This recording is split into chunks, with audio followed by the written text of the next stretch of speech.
Sam and Kim, and welcome to Ask Mom's podcast. Yay! Welcome back to Ask Moms. As we always remind everyone, we are not professionals, but we can share our experience and remind you that You're awesome. If you feel need for professional support, please reach out to a qualified medical expert. We talk all things motherhood, the good, the tough, and everything in between. And today we're discussing stigmas. Stigmas. Bum, Yeah. bum, bum. Yeah. Stigmas. So, a stigma is a negative attitude or perception of a person or a group based on noticeable traits such as physical characteristics, such as, say, obesity, particular behaviors such as like a substance use disorder, Yeah.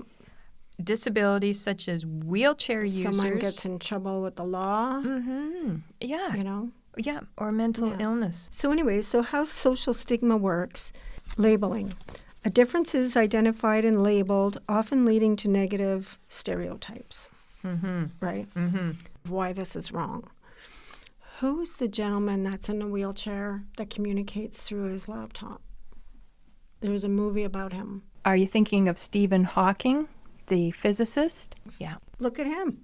exactly. Right? One of the most brilliant minds. Oh my gosh. Yeah. Discrimination, though, stigma.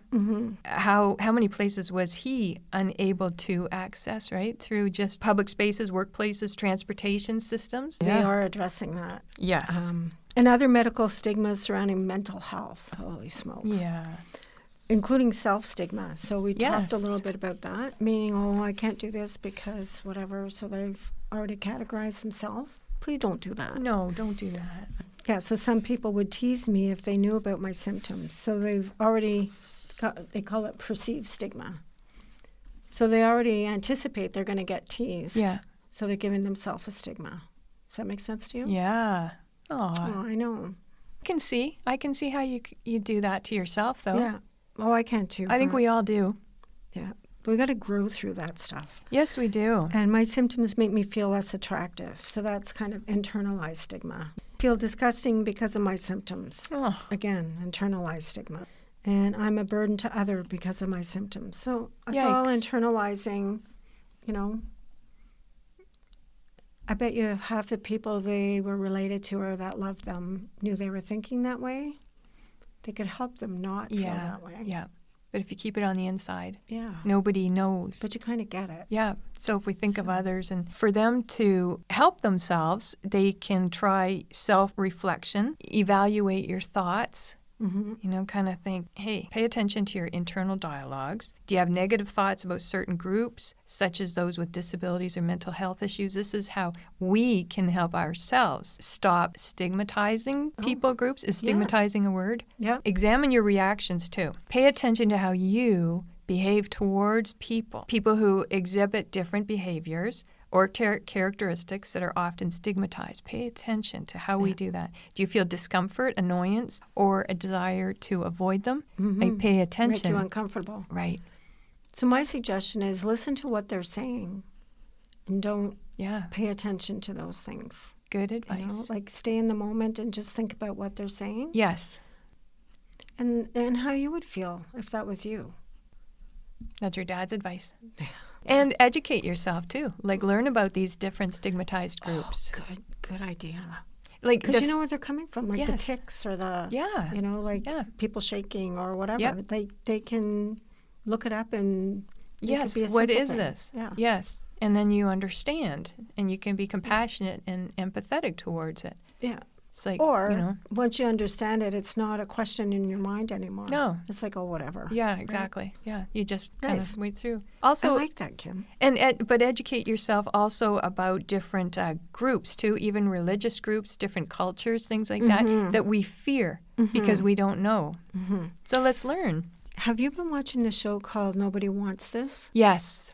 I just finished the last episode. But that's a perfect example of this, Yes. right? Yes. Like she's trying to debate whether she's going to go to Judaism or... Yeah. And really, she already kind of is there.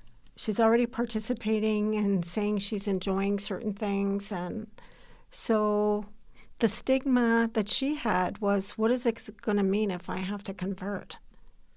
Where as she's getting more and more familiar, all the negative thoughts, or not negative thoughts, all the hesitations that she might have had of the unknown. Yeah. It's kind of like, this is everyday life. Yeah. Right? You can embrace it. Yeah. A good word, embracing it, rather than fearing it. Yeah. Understand it and embrace it. Yeah. So as she's getting educated, but it's like daily life that's educating her. So she's watching their religion, and there's certain things they do, like every Friday night they have this certain dinner or whatever it is, right? So she's becoming more involved and more included, and then it becomes more natural. It's not like something different and odd to her. They do this every day, and you know what?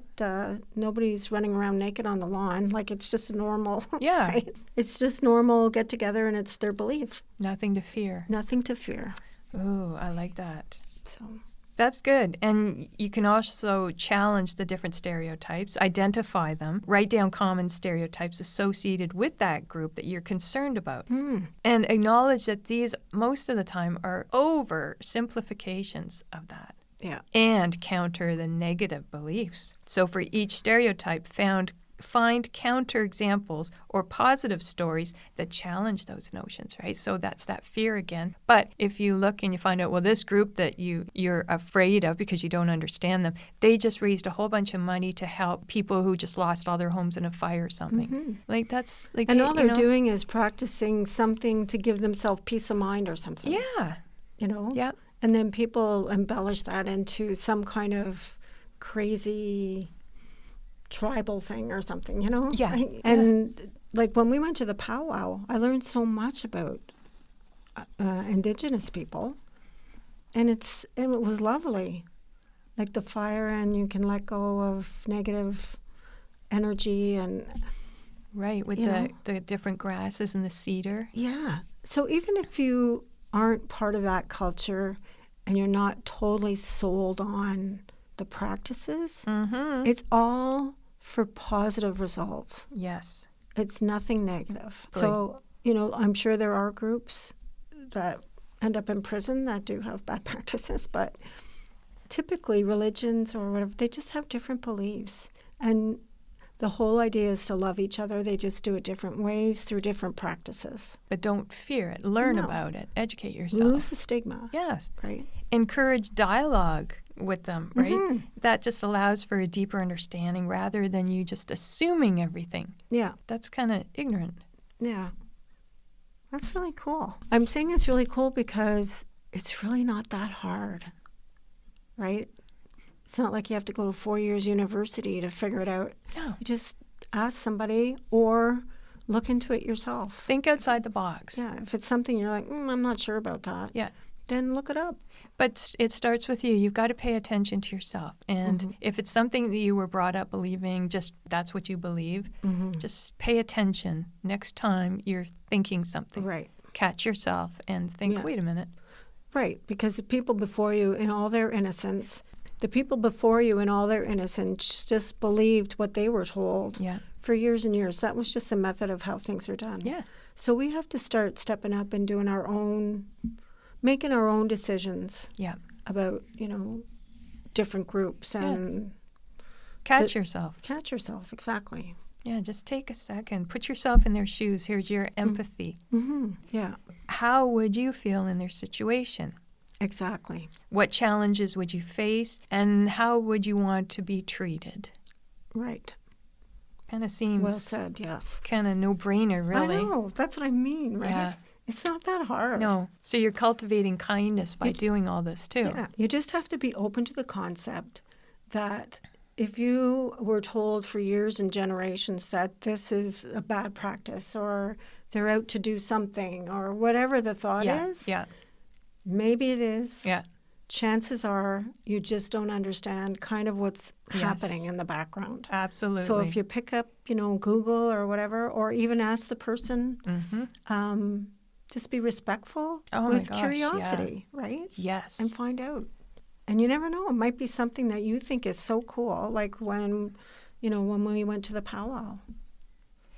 I always thought it was cool, but there was things that I learned through the practices, the bells on the dresses and the fire, that really got me. The ribbon dresses. The ribbon dress. Yeah. Very cool. So, speak out against the different stigmas. Join supportive initiatives if there's an opportunity for you to do that to kind of help and change. Yeah. Just better educate yourself. Yeah. It's personal growth for you, too. Yeah. So it's just a good bonus. And, at the end of the day, a better understanding of somebody else, believe it or not, makes you feel better. True. Whether you want to admit it or not. Yeah. Once that goes away and you're not so focused on negative and that type of energy, and you realize and recognize, hey, he's not a bad guy after all, or whatever. Yeah. You feel better. You have other things to think about. Well, you take away all that anger and fear that's inside you, and that takes a lot of energy, and that's pretty stressful having all that. So once that's gone, poof, and just think of all the positives you could have as an outcome of becoming friends with these people or person or group or whatever. Yeah. Well, let's face it, there's people in North America, especially, there's people from all over the planet here. And I think that's so cool. It is so cool. Because we can learn all kinds of, the lady that we had from India, some of the healing practices, Yes. Not taking over medicine, but some of the simple practices you can do to make yourself feel better. Right. The powwow. Who else have we met? Just general. Yeah, there's... Like everybody's got something to give. And even where I'm from, so originally from Quebec, right? And I grew up, there was English and French. And there's all this big hoopla about, the French hate the English and the English hate the French, blah, blah. And I lived through all the referendums. And on the street every day, nobody felt like that. It was all politics. I worked at a place where there was 5,000 employees, half English, half French. Nobody felt like that. And there was no trouble, nobody. No. My gosh. No. Like, I was in my 20s. Yeah. And we'd go downtown to, to a restaurant or whatever. And people, it would be like in high school, when you pass people in the hall and everybody says hello and they make eye contact. It was exactly like that. So all this was, they don't understand what's happening in the background. And there's just a few people that have just decided, we're not being treated culturally fair or whatever it is. And it just became this huge thing. And look at us today. From the news and everything, I didn't grow up in Quebec, so I just heard the other end. Yeah, where I was living with these people, and there was not a problem. Yeah, and that's all we heard, was it was a huge problem. And that was early 80s, when all that, late 70s, early 80s, when all the referendum stuff was going on. So, get to know what's happening behind the scenes. Yeah. Please don't make snap judgment based on stigmas. And I guess kind of that's really what we wanted to talk about today, right? Yeah, exactly. Did you know that there's something called courtesy stigma? Courtesy stigma, it's kind of a weird word to describe it. Yeah. But it's the stigma that family members experience because of their association with a loved one who suffers from a stigma, like, say, a drug addiction. Yeah. So with courtesy stigma, or they end up in jail.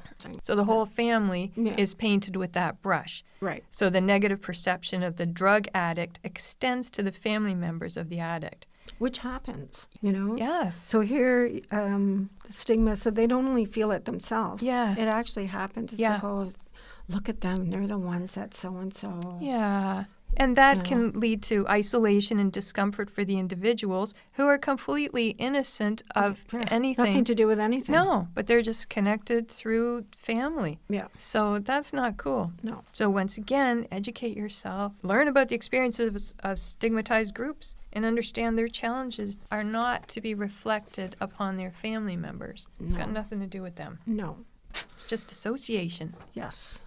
So I guess the point of today's discussion is to really bring stigma to people's front of mind. We can only do better when we can stop and think about others. That's pretty much the tone of every podcast we've ever done. Yeah. Like, just think about others, right? Yeah. So just bringing these things to top of mind, like the stigma stuff or being kind or whatever we talk about. Empathy, yeah. So it's so hard these days with everyone running around from one thing to another. So Kim and I hope this episode will help us all think twice before we measure up a person or indulge in stereotyping based on other situations. Mm-hmm. Think of all the people we can help with even just a smile. Exactly. Let's recognize and combat stigma within ourselves. Let's just pay attention, catch ourselves. Yes. Let's engage in self-reflection, educate ourselves about stigmatized groups, challenge the stereotypes, practice that empathy while advocating actively for inclusivity and understanding of these stigmatized groups. So especially today, thank you for tuning in. And please connect with us at askmomstoday@gmail.com. You can find us on YouTube, but also on Hunters Bay Radio, 88.7 on the dial, or www.muskokaradio.com. And as always, we hope we've helped you feel empowered, heard, and supported. And please do remember, moms, dads, kids, everybody, we know you're doing your best, and you're not alone. So until next time, please take care of yourself and others when you can. You got this.